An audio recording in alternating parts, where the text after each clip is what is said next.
Հանուն հոր և որդվո և ոգվույն սրբո, ամեն։ Քրիստոս հարյավի մերելոս, ձեզ և մեզ մեծ ավետիս։ Որմյալ է հարություն է Քրիստոսի։ Այսօր զատիկ է։ Զատիկ ինչ է նշանակում։ Զատիկ նշանակում է զատվել, ազատագրվել։ Այսօր զատիկ է, բայց զատիկը մեզանից շատ շուտ և եղել։ Առաջին զատիկը եղավ, երբ որ մեր նախաստեղծ ծնողը Ադամը զատվեց հողից։ Ադամը գիտենք, որ ստեղծվել է հողից, և հողը ծնեց Ադամին։ Հողից ծնվեց մեր նախաստեղծ ծնողը և տեղի ունեցավ առաջին զատիկը։ Դա երբ էր? Արարչության 6-րդ օրը, լուսնի լրման օրն էր։ Երկրորդ զատիկը,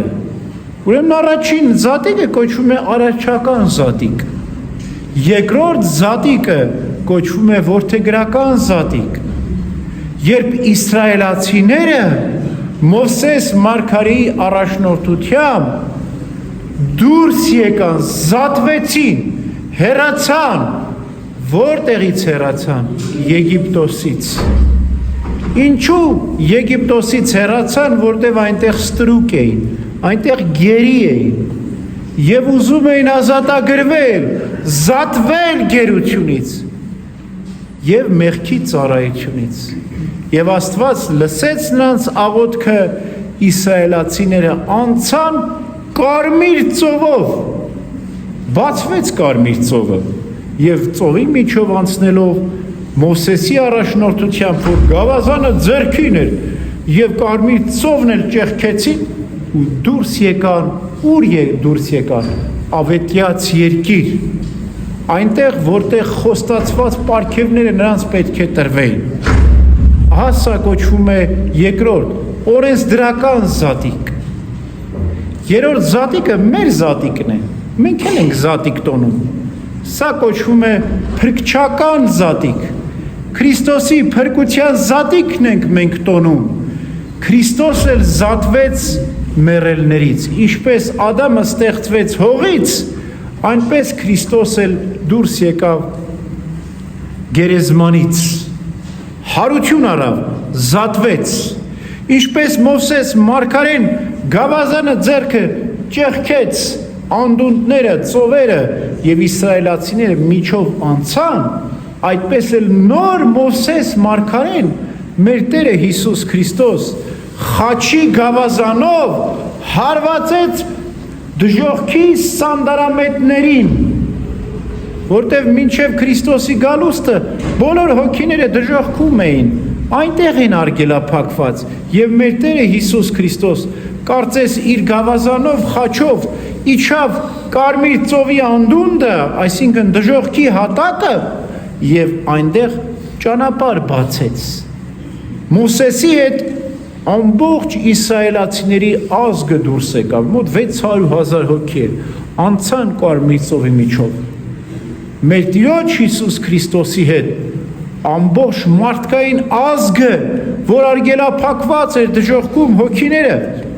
դուրս եկան։ Քրիստոս զատեց մեզ մեռելներից, Քրիստոս հարյավի մեռելոց և հարություն տվեց իր հետ նաև բոլոր հոգիներին, որ գտնվում էին դժոխքում, ովքեր արդար էին, ովքեր սուրբ էին, Քրիստոսի հետո հարություն առան։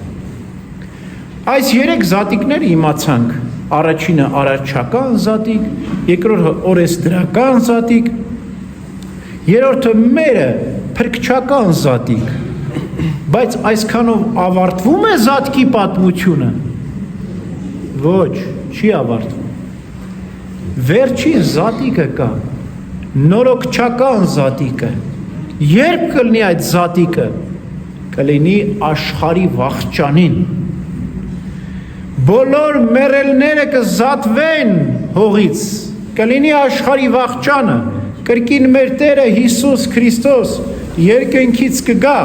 խաչի գավազանը ձեռքին, և բոլոր մեռելները հարություն կառնեն։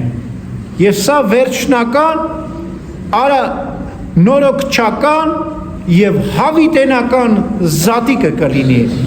երբ այլևս մահը մարդու վրա չի իշխի, երբ որ մեղքերն ու գայթակղությունները ամբողջովին կհեռանան, կզատվեն արդարներից, ցավոք սրտի մեղավորները կդատապարտվեն հավիտենական տանջանքների, բայց արդարները կգնան հավիտենական կյանք։ Ուրեմն, եթե մենք ուզում ենք վերստին ծնվել եւ նորոգվել այս նորոգչական զատկին, պետք է հիշենք առաջին զատիկը, Ադամի ստեղծումը, պետք է հիշենք երկրորդ զատիկը, իսրայելացիների դուրս գալը եգիպտական գերությունից, պետք է հիշենք հատկապես փրկչական զատիկը, Քրիստոսի հարության խորհրդով միշտ պետք է ապրենք, պետք է հարություն առնենք մեղքերից ու անօրենություններից, իրապես թողենք ամեն ինչ գերեզմանի մեջ, մեղքի գերեզմանի մեջ, մենք նոր մարդ դարձած հարություն առնենք, որպեսզի արժանանանք նորոգչական զատկին, հավիտենական նորոգմանը եւ երկնքի արքայությանը։ Ուրեմն օրհնյալ է այսօր մեր զատիկը, բոլորիդ շնորհավոր զատիկ, Քրիստոս հարյավի մերելոս ձեզ եւ մեզ մեծ ավետիս։